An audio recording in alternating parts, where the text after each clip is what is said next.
Penguin Random House Audio presents Awaken a Better You. 4 Simple Steps to Create the Life You Want by BJ Thompson, with a foreword written and read by Lecrae Moore. Read for you by Chinua Hawk. This book is dedicated to my father, Ronnie Joe Thompson, who taught me by example that the greatest power in life is helping others become strong. Forward. As a 20-year-old in college, I had a very powerful spiritual transformation. I made a commitment to no more drugs and no more alcohol abuse, and decided to focus on a healthy lifestyle. But I didn't want to hide it. Instead, I was vocal around campus about changing my habits. Yet 2 years passed, and I was in a slump. I'd come from a broken home, was struggling with my faith, and didn't have any real friends. I was depressed and looking for my identity in a relationship. I was on an island trying to figure out life. One day I wandered into the campus gym, thin and insecure, but trying to bulk up to impress the ladies. A young man roughly my age walked into the gym. He was vibrant, verbose, and muscular. He stared at me for a second, then walked over to me and said, "Aren't you Lecrae? Aren't you the guy who changed his life?" I felt exposed. I thought I was hiding in the shadows and that no one remembered the promises I'd made to myself and others. I thought maybe I could fade into obscurity, but this guy was shining a light on me. I acknowledged I was who he thought I was, and then tried to move past it. This guy wouldn't let up, though. He inquired about what I was up to and what my life looked like. At first, his intentionality disturbed me. His intrusion into my space made me dislike him. Yet, that moment would change everything. I left that day challenged and convicted to be who I believed I was created to be. The young man who approached me was BJ Thompson. He would later become one of the most pivotal people in my life. Even as a younger, less informed man, BJ was still leaving an indelible mark on people. Through his passion and intentionality, I became a better me. I count you, dear reader, as blessed, because BJ now has accumulated years of wisdom, insight, and experience that he'll pass on to you through this book. I've seen him weather storms of death, division, and despair. He's been to the farthest corners of the world and walked people off the edge of hopelessness.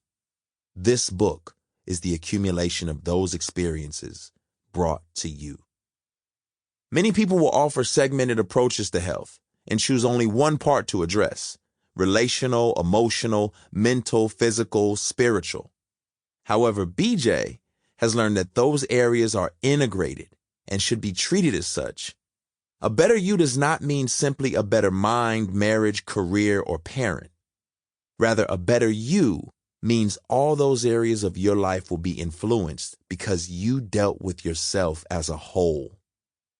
Your life is a story, and like me, you may have had some pretty bad chapters, but it's time to turn the page and write some stories of growth, transformation, and change. The journey begins now. Lecrae. Part 1. Start here.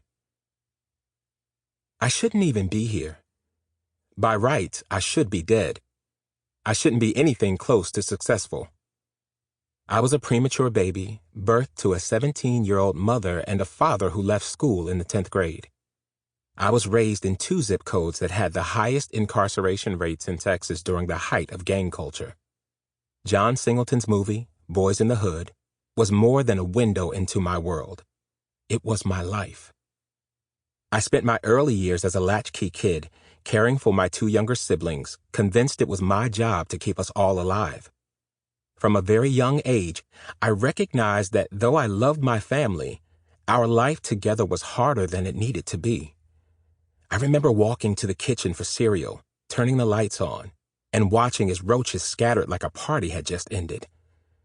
While we hoped there wasn't one in the box, if roaches did get in the cereal, we would act like they were raisins. If you know, you know. I didn't yet have the words to describe our poverty-stricken lifestyle, but it felt like something was working against us. Everything was hard. Survival. When I was 7, my family went to a concert where a fight broke out and led to a shootout, the first of many in my young life. At 11, I was jumped for the first time by a gang of 8 kids. Later that year, I was in my first drive-by shooting. At 16, I experienced my first Stampede riot. The week after graduating from a school with the most gang-affiliated students in South Dallas, I almost died in a shootout on the freeway. Things weren't just dangerous on the streets, though. They could be just as serious at home. One day I got a strange call asking for the whereabouts of one of my relatives, and I said, "He's in the back. Who is this?"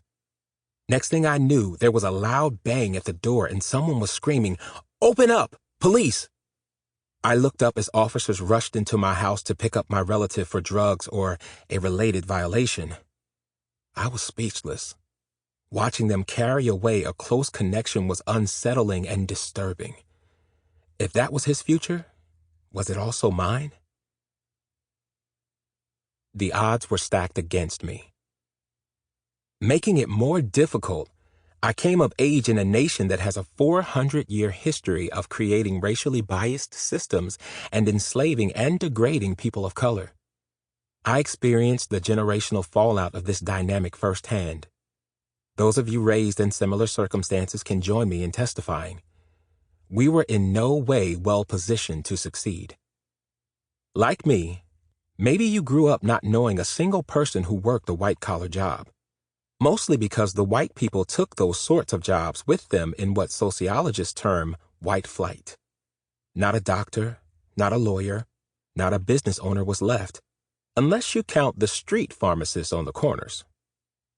Growing up in a hard-working, blue-collar community alongside a neighborhood Crip gang, none of us could imagine anything different. At best, we would become rappers, sell drugs, or go to the league. If you were really talented, you'd get a job in a call center and make just enough to live in a loft downtown. That was the future laid out for me. Yet here I am, a walking miracle. Beyond simply making it out alive, I've become a global leader, an author, speaker, and life coach with more than 20 years of experience. As the founder and executive director of the growth and development organization Build a Better Us, I've coached tens of thousands of people, including professional athletes, entertainers, and global influencers, toward transformation. I also helped launch the 116 movement, a faith movement that has influenced millions of people around the world. How did I get here? How did I overcome the barriers before me so I could make it? My journey wasn't some huge leap. I'm no different from you. I feel just as much fear at the idea of change. I try new things and make mistakes and fail and have to try again. But I made a decision at a very early age that I would not simply go with the flow of my surroundings. Instead, I would take hold of my agency, my power to choose. Harsh beginnings. Before the start of 3rd grade, my parents had saved up enough money to buy us a spacious home in Pleasant Grove, and I was transferred to a new school. The only problem, I didn't know a single soul, and it seemed like trouble sought me out every chance it got. Once I was chased home by a group of kids.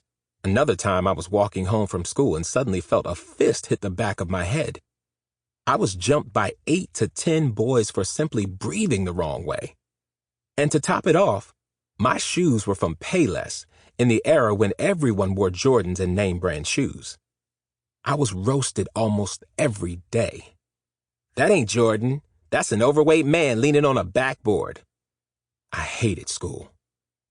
I wanted to fit in and be a happy kid, but I found myself socially rejected and ducking bullies daily.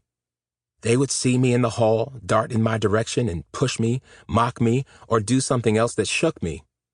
I was a little scrawny kid trying to survive, and in doing so, I was allowing my life to just happen. The moment everything changed. Sample complete. Ready to continue?